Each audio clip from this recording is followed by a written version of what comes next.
mo gbọ́ wọ́n lẹ́yìn ní pé ṣìgìdì ni Allah. Tó bá pé tòótọ́ ni pé ẹ sọ pé Allah òòṣà ilẹ̀ Lárúbáwá ni, ìtumọ̀ tó ní pé gbogbo òòṣà tó kù láyé àtòòṣà ilẹ̀ Yorùbá orí gbogbo wọn ti burú, orí wọn ti gbàbọ̀dì. You know why? Allah nìkan if truly òrìṣà ni ó ní over 2 billion people tí wọ́n sìn lẹ́ẹ̀ márùn lójúmọ́. Òòṣà ilẹ̀ Yorùbá ta ló mọ̀ wọ́n lẹ́yìn Yorùbá? Gbogbo àgbáláyé, Yorùbá, Igbo, Hausa, òyìnbó, Chinese, káàkiri gbogbo àgbáláyé, over 2 billion people worshiping Allah, and that religion is the fastest growing religion, Islam. Ká ní pé òrìṣà wa ni Allah, ó mì pé orí Ògún ti gbàbọ̀dé, orí Ṣàngó ti burú. Òrìṣà ṣá làwọn náà, níbo ló wà nígbà tí Allah ń gbé first táwọn dẹ̀ ń rúpò lẹ́yìn tí wọ́n rìn tán tàdín? Níbo ló wà? The reason is because Allah is not an òrìṣà, he is the creator. Wọ́n sọ fún ẹ pé òòṣà ni Allah, wọ́n náà dẹ́ ìgbàgbọ́ ní 2025 ó mọ̀ pé orí rẹ ti burú àti wo àtẹni tó sọ fún ẹ orí ẹ méjì ti jọ burú papọ̀. Kí ni fóònù ẹ ṣe iṣẹ́ kí ló fi fóònù ẹ ṣe? Why tó lè lọ sọ online kó lọ search? Is Allah an òrìṣà? We have what we call artificial intelligence. You can just type it, is Allah an idol? Kó wo nǹkan tó máa gbé wá, are Muslim worshiping idol?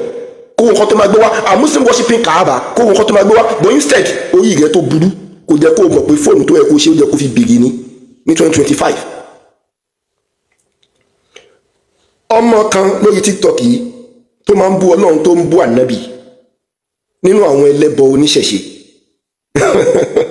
ó lóun fẹ́ bá mi ṣe debate, ó wá sálọ, òun lẹ́ ń wò yẹn.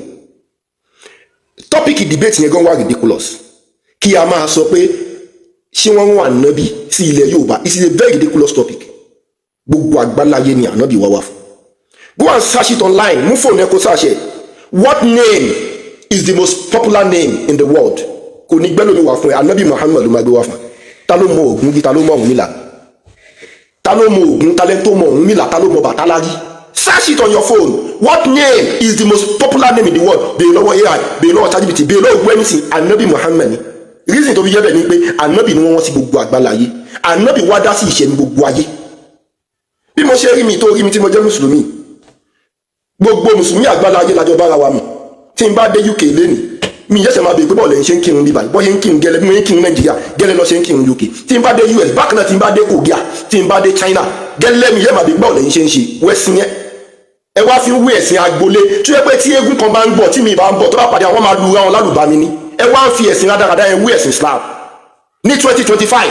That is very ridiculous.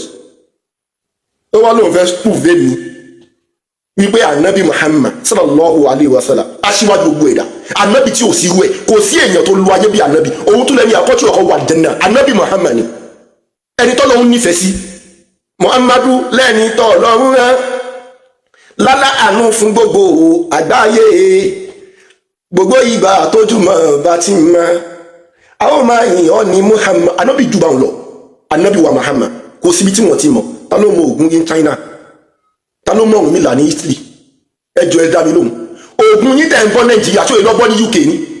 Wọ́n ti ẹ̀ mọ́lẹ́ kó wá ló fẹ́ gbógun UK kó wá bí ajá ló fẹ́. Ẹ̀sìn yóò bá yé mu náà. Ẹ wá bọ́ sáyé, wọ́n fẹ́ gbalẹ̀ ẹ wá ní o, àwọn mùsùlùmí fẹ́ gbalẹ̀ ẹ wá o, wọ́n fẹ́ gbalẹ̀ ẹ wá o. Ibo ni ilẹ̀ bàbá ilẹ̀ Yorùbá? Níbo ni ilẹ̀ bàbá ilẹ̀ Yorùbá? Ilẹ̀ yìí wò ló ń gbà? Wọ́n dẹ̀ ń sọ fún ẹ ìwọ tó rí gọ̀dọ̀gọ̀dọ̀gọ̀lọ̀ tó báyìí. Àwọn èèyàn kan sọ fún ẹ pé wọ́n fẹ́ gbalẹ̀ yín ní 2025. Ó dẹ̀ gbàgbọ́ pé wọ́n fẹ́ fi Islam gbalẹ̀ yín. You are only scared of following the commandment of your God, and it is detrimental to your life. O mọ̀ pé ìwọ obìnrin tó ń support, o mọ̀ pé ògidì ọkọ gbé, o mọ̀ pé ẹ̀sìn ẹbọ tó ń ṣe kò láì kò ní dáadáa kan tó ṣe inú ìṣẹ̀mí ayé rẹ̀. O mọ̀ pé ẹ̀sìn ẹbọ tó ń ṣe from one problem to the other, mo fẹ́ dogun mo fẹ́ dọgbọ̀n, wọn ò kọ́ yín ní morals. Bó o ṣe wà yẹn ìwọ ọmọbìnrin yẹn, tí wọ́n bá mọ̀ táwọn ẹbí ọkọ ẹ bá mọ̀ pé òun ṣoògùn pẹlẹbọ ni ọ́, wọn ò ní ṣe dáadáa sí ẹ mọ́, wọn ò wá bọ́ ṣe máa lé ẹkùn lé ọkọ. Òun ló fàtọ́ ẹ púpọ̀ ọ̀nù yín ò sí lé ọkọ. Ìwọ ọmọkùnrin tó yẹ pẹlẹbọ ni ẹ, táwọn èèyàn bá ti mọ̀ pé lóògùn ní ẹlẹ́bọ ni ẹ, wọn ò ní fẹ́ bẹ́ẹ̀ ṣe. Tọ́ bá ń respect wọn kàn respect yẹ, ẹ̀rù ń bà wọ́n, kò ń ṣe nítorí dáadáa. Wọ́n rò pé o máa sàṣà wọn, kò sẹ́ni tó máa gbéṣẹ́ fún ẹ, ẹbọ máa ń lé àwọn èèyàn sá ni. Wọ́n máa ń lé àwọn èèyàn sá lára ẹ. Nǹkan tó fi mọ̀ pé kò sí ìlú kan ní ayé yìí tó jẹ́ pé ẹbọ ni wọ́n gbé sórí tí wọ́n dàgbà láwùjọ. Dárúkọ ìlú kan fún mi. Dárúkọ ìlú kan tó jẹ́ wípé ẹbọ pọ̀ ń bẹ̀, máa sọ nǹkan mẹ́ta tó máa bá bẹ̀. Number one, kò ní sí iná mọ̀nàmọ́ná. Number 2, ọ̀nà onídá. Number 3, inú igbó, ilé àwọn alápàrọ̀ máa gbígbẹ̀. Ẹbọ máa ń jẹ́ káwọn èèyàn rí ẹ̀yìn ni. Iṣẹ́ ẹbọ kíyàn ní ẹ̀dẹ́gbọ̀ lòun fẹ́ ṣe, ó máa ń jẹ́ káwọn èèyàn rí ẹ̀yìn. Nítorí pé àwọn òòṣà tẹ́ ń pè, àwọn yẹn ní ṣe pẹ̀lú archaic things. Àwọn nǹkan ayé ìjọun wà ní láti kọ́ ilé alámọ̀, nítorí ilé alámọ̀ làwọn àjọ̀nú burúkú ń gbé. Wà ní láti ní igbó, ó máa gbọ́ tó máa níyàn fẹ́ wọ gbódù. Wọ́n gbọ́dọ̀ ní igbó nítòsí ibi tó bá ti ń ṣe fá, nítorí ibẹ̀ ni. Ibi tó lè máa gbẹ́bọ sínú bí àkìtàn, wọ́n lè gbogbo ẹ̀ sí ní UK, gbogbo ẹ̀ sí ní US, ní ẹbọ fi kú ní US, àwọn náà ṣẹbọ lánàá. Àwọn Lárúbáwá, àwọn náà ẹlẹ́bọ làwọn náà lánàá kánàbí tó dé. Nígbà tó jẹ́ lẹ́rẹ́bọ wọn ọmọ wọn nu ayé Lárúbáwá adẹran ni wọn, àmọ́ nígbà kánàbí dé tó fún wọn ní tawhid Islam tí wọ́n pa ẹbọ ti ìlú wọn ga. Tí ilẹ̀ Yorùbá náà bá pa ẹbọ ti dé ni ó dájú pé àwùjọ wò dá. Ẹbọ kì í jẹ́ káwùjọ dàgbàsókè. Dárúkọ ìlú fún mi ilẹ̀ Yorùbá tó yẹ pé ẹbọ lẹ́wọ̀n wọn mọ̀, ẹ rí pé òun ilé àwọn ẹlẹ́bọ ó máa ń rùn ni. Ilé wọn ó máa ń rùn, ó lè délé ẹlẹ́bọ kódà kó gbé èsì síbẹ̀ kó tó rìn káàkiri wàá máa gbóòórùn nítorí àwọn nǹkan bí ẹ̀jẹ̀, nǹkan tí ó kọ̀ dẹ̀tí nǹkan tó ń bọ̀. Ẹ̀yin wá ń bú Ọlọ́run, ẹ̀ ń bú ànábì Muhammad sallallahu alayhi wa sallam. Ànábì tó ní ká má jalè, ànábì tó ní ká má ṣe zina, ànábì tó ní ká má mọtí, ànábì tó ní ká má ṣe dára sáwọn òbí wa. Àbí bẹ́ẹ̀ kọ́? Ànábì tó ní tí a bá ní ká dúpẹ́ fọ́lọ́run ká sì má yọ ọ̀pọ̀ ká ṣàánú àwọn aláìní. Tó ní tó bá kù díẹ̀ káàtó fún wa ká má bànújẹ́. Ilé ayé ìkọlùpìn tá a bá lè ṣe sùúrù àwọn àlùjánnà. Ẹbọ tẹ́ ń ṣe bí gbogbo ìfẹ́ dogun lẹ́sìn pa àwọn èèyàn.